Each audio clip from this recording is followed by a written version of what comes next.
Ao-chan can't study. It's a great title, which embodies the dilemma I find myself at the moment. I mean, I really should be studying for university, and yet I keep on doing these anime reviews instead. Quite a predicament for me and for a film protagonist. The difference, however, is that she is too busy trying to get laid, while I waste my days staring at her titties. I'm sorry it took so long. Oh, she has some nice lady bits for shoujo main character. Usually romance anime with a female lead have these average, big-eyed, slender-looking girls take center stage in a scenario where they're surrounded by hot, thin, muscular, tall men. His abs are so ripped and sexy! He's nothing like the male celebrities I've seen. He's still young and inexperienced. Don't ask me how I know. As I was saying, I was pleasantly surprised to see Ao actually be a rather attractive waifu herself. You're really standing out in that outfit. It's super hot. I'm standing out? Super hot? I'm trying to look really modest, though. If you can make the main chick be this hot and voluptuous, I may be more willing to watch more shoujo anime in the near future. Once I'm done with all the ecchi, harem, and popular shonen, which is gonna take me a decade. Yeah, even so. Now I'm reviewing Ao-chan case study because it's such a unique and entertaining show. First of all, what really got me on board and convinced me to give it a try, despite its shoujo tag, was the fact that this is also an ecchi. Seriously? Does it look bad on me? Huh? Does it fit weird? I knew it looked bad! I mean, if you want to tell a romance story from a female perspective, then you better have some erotic scenes spread throughout the story to keep us bros from falling asleep. I'll be good no matter what happens. I'm so proud of my research and planning. Amazing! Are those silky panties you're wearing under there? Yes, they are. Thankfully, this anime does just that. As a likable and attractive female protagonist, while also presenting some naughty scenarios in between her thoughts and awkward interactions with her lover. Well... I guess it was okay. What? That's cute too! Oh, that's a nice one! Maybe that's what I'll choose! So yeah, this is a rather pleasant, girly anime, kinda like Big Gata HK. We have a perverted, inexperienced, good-looking girl who is popular and yet cannot get laid in 12 episodes of screen time, despite finding a suitable, willing partner. You like me, right? And it's gotta be on your mind too. I can't be the only one expecting something here. Well, I guess it's how life is when you're young. I surely didn't get any in my teens, and by the look of it, I might add my 20s to that list.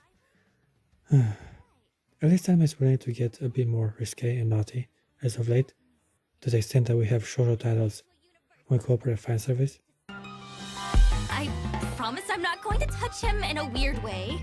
I just want to know how big he is. I'm pretty sure that's not a crime, right? I consider it to be a win-win situation.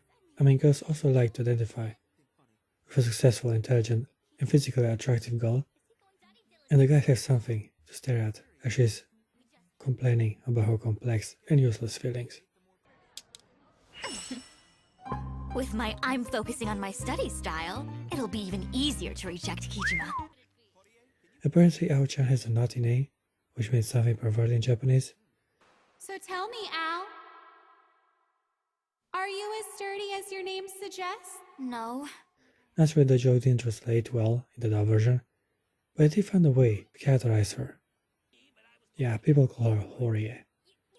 I wonder what is that name alluding towards. Damn it! Way to go, Kijima!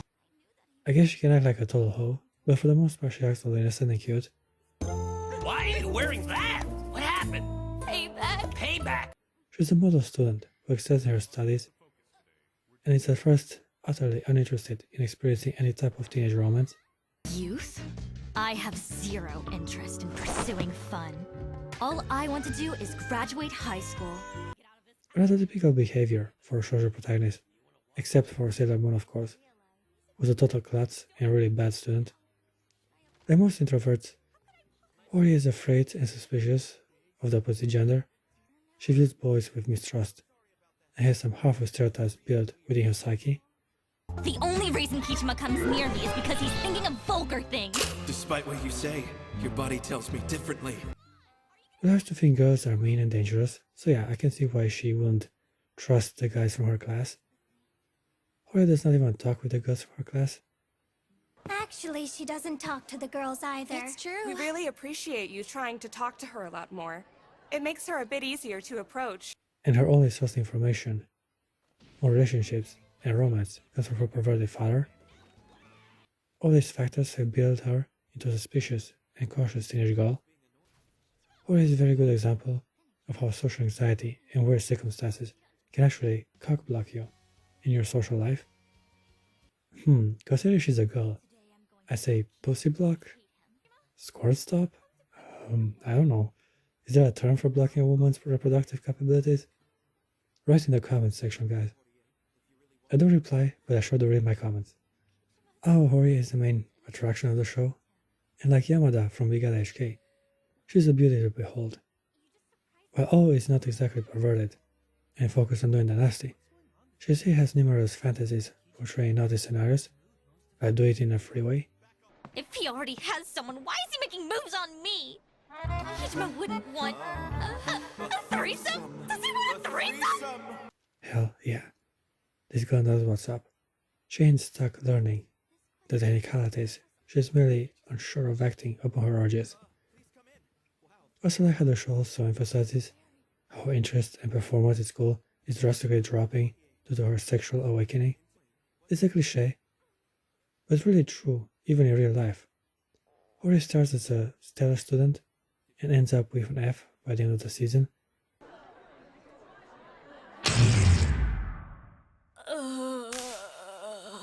When thinking about getting laid does take most of the brain capacity. I should know. I failed high school because of HMA. And now I'm gonna fail university. Damn. The MS is strong and has many creative and fun scenarios where misunderstanding can lead to a lot of assumptions and wrong ideas. I actually want you to teach me, Horie. Is Kichima a masochist? Then again, I think he's telling me his fetish because he wants me to understand him. The bathroom sketch was my favorite. She gets scared like any good anime girl should, and ends up with her skirt showing up her ass.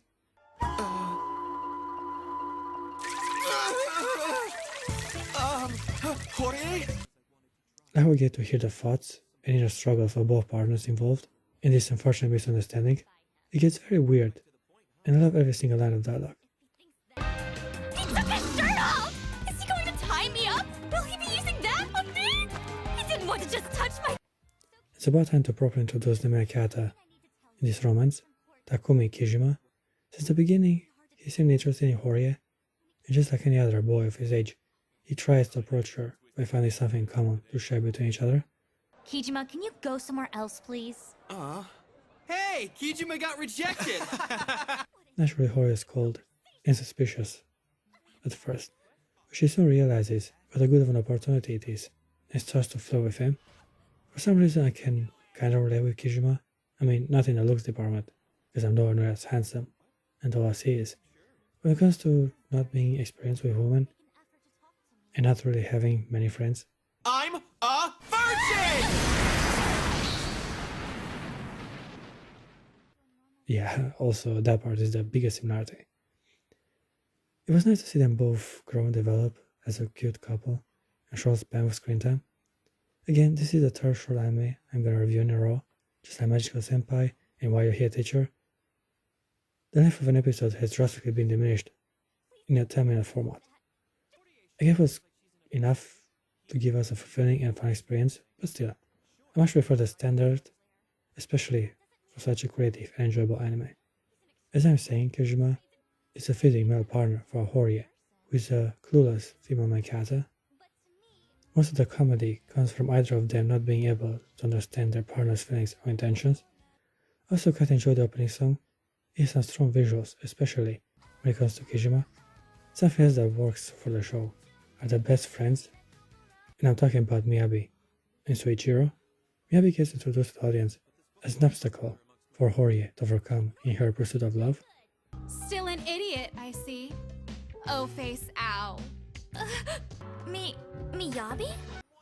While Soichiro is the editor for erotic novels of Ao's father. They both interfere in the main dual relationship in one way or another, creating jealousy and further doubt in their intentions. But it's Miyabi who ends up as a strange supportive character. Her transition from love rival to the best friend on whose shoulder you can cry and ask for advice was a bit abrupt for me. Oh, Miyoshi! I'm so glad you escaped. What are you saying? It's so scary. I mean, she was so mean to her at the beginning, even tried to complicate her relationship with Kijima, but for some reason, Horie turns to her when feeling weak and emotional. They also have a nice beach episode, where we get to see some nice skin. Look at those boobs. Whoa. Horie also gets naked for everyone to see, Look at those boobs! as Miyabi cuts her bra to expose her titties. Not sure Miyabi is a trustworthy individual. Also, it's kind of nice to see how superficial both partners can be in a relationship. If he's in cheer squad, he gets to wear that sexy uniform. Oh man, that sounds awesome. Horie seems hypnotized by Kishima's abs, drooling like a cat in heat. I give Ouchankan Study a 7.8 out of 10. I do consider it to be one of the few shoujo anime both guys and girls can equally enjoy.